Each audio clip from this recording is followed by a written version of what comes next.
What if I told you that more than 20,000 women dropped everything, left their cooking pots, their market stalls, their classrooms, their fields, and picked up shovels, wheelbarrows, and cement, not for a salary, not for fame, but for love of their country?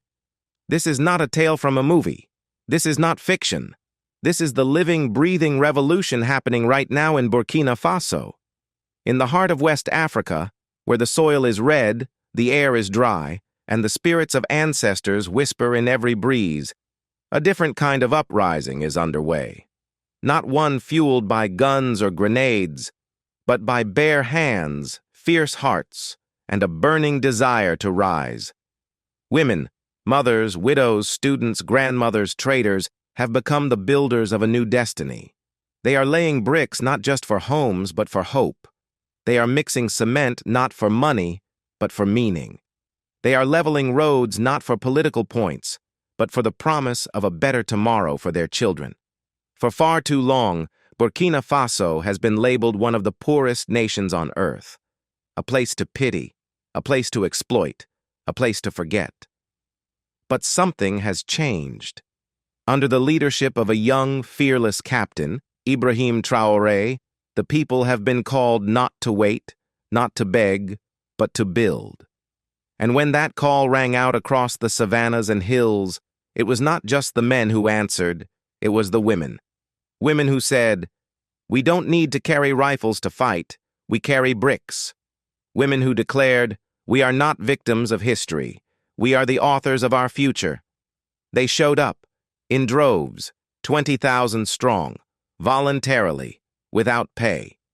They rolled up their sleeves, tied up their headscarves, and began transforming dust into dignity. From the provinces of Senyo to Kaya, from Banfora to Bam, they are digging trenches to stop floods, building protective walls around schools, constructing clinics, reconnecting villages through rural roads, and laying the literal foundations of a sovereign Burkina Faso. And let us be clear, this is not just manual labor. This is resistance. This is healing.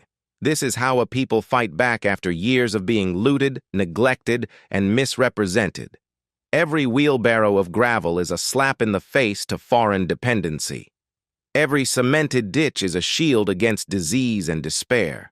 Every road paved by these women disconnects the country from colonial strings and reconnects it to its own heartbeat. Let us honor their names.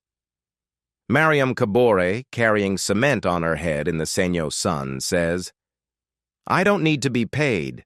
My reward is seeing my children walk to school safely." Aissata, a mother of 5, mixes concrete in Ouagadougou and says, "This is our country. No one will build it for us." Fati, a 24-year-old student, swears, "If needed, our blood will mix with the cement." And 62-year-old grandmother Ibet declares, "If our president is willing to risk his life for our future, the least we can give is our time." This is not charity. This is not a government PR stunt. This is not foreign aid. This is the soul of a nation coming alive.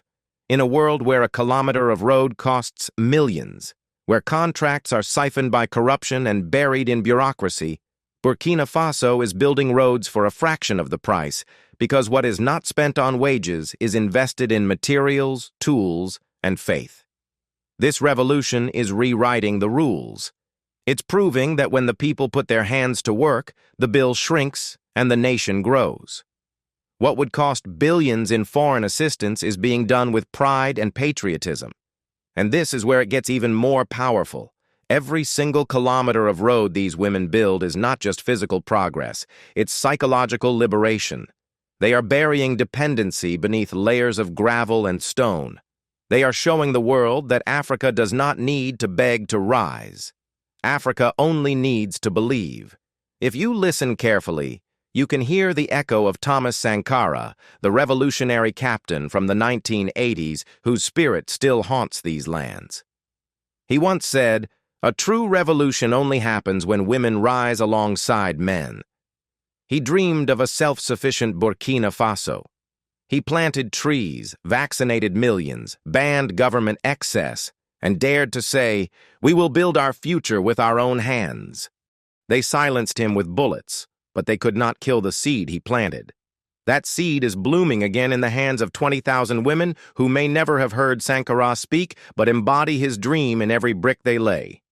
Young women who trade their books for shovels after class. Nurses who wipe away the sweat of illness and then mix cement. Traders who sell onions in the morning and haul stones in the evening. Grandmothers who say, "We may be too old to carry guns, but never too old to carry hope." If you're moved by these stories, take a moment to thank the people who are changing history without cameras or headlines, and to our loyal subscribers and generous supporters who keep this platform alive. Thank you.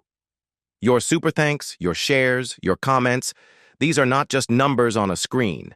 They are the fuel behind this voice that tells Africa's truth, not through filters, but through fire. So what are they building, really? They're constructing rural roads that reconnect isolated communities in places like Noa, Bam, and Suduma. They're improving access to markets, schools, and health centers. They're reopening paths that had been blocked for years due to terrorist threats. They're building protective walls around schools and community centers. They're creating emergency shelters for families displaced by violence. They are installing water drainage systems to prevent flooding. But even more extraordinary, they're learning. Local engineers are training them in masonry, carpentry, and surveying. Women teaching women. A national chain of empowerment. A revolution of skills. Young boys and girls watch them with awe. They are not seeing victims. They are seeing heroes. And they're not doing it for a paycheck. They're doing it for vengeance. Not with bullets, but with brick and mortar. They are doing it for honor, for legacy. Because they know no foreign soldier, no NGO, no international institution will ever build Burkina Faso the way its own people can. If they don't build the school, who will? And already, the results are nothing short of astonishing. Over 350 kilometers of rural road built or repaired. More than 110 schools and clinics fortified. Thousands of displaced families resettled in shelters built by women. 500 youth trained in construction skills, and not a single paycheck given. All of it done through sweat, solidarity, and sacrifice. This is not just construction. This is defense. Defense through development. Defense through dignity. President Traoré has visited many of these sites, not with bags of cash, but with gratitude. He told them, "This country belongs to its people."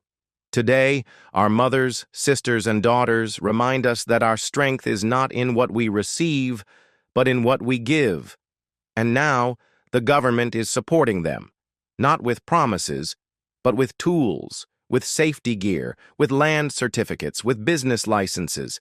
Ministries are being encouraged to copy this model, but don't expect to see this on CNN or BBC.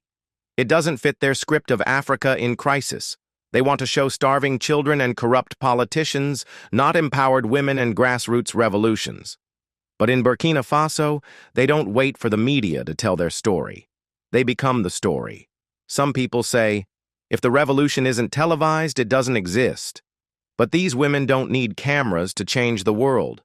They are writing a new chapter in African history with their own hands, their own tools, and their own courage. So we ask you now, what would you build for your country if money was not the obstacle? Only love. Would you pave a road to your grandmother's village? Would you build a school so your sister doesn't have to walk 10 kilometers to learn? Would you build a clinic so your child doesn't die from a simple fever? This is what the women of Burkina Faso are doing. Right now. Brick by brick. Dream by dream. Sweat by sweat. They are not superheroes in capes. They are heroes in headscarves, with shovels in hand and the future on their backs. And they carry not just bricks, but the dignity of an entire continent.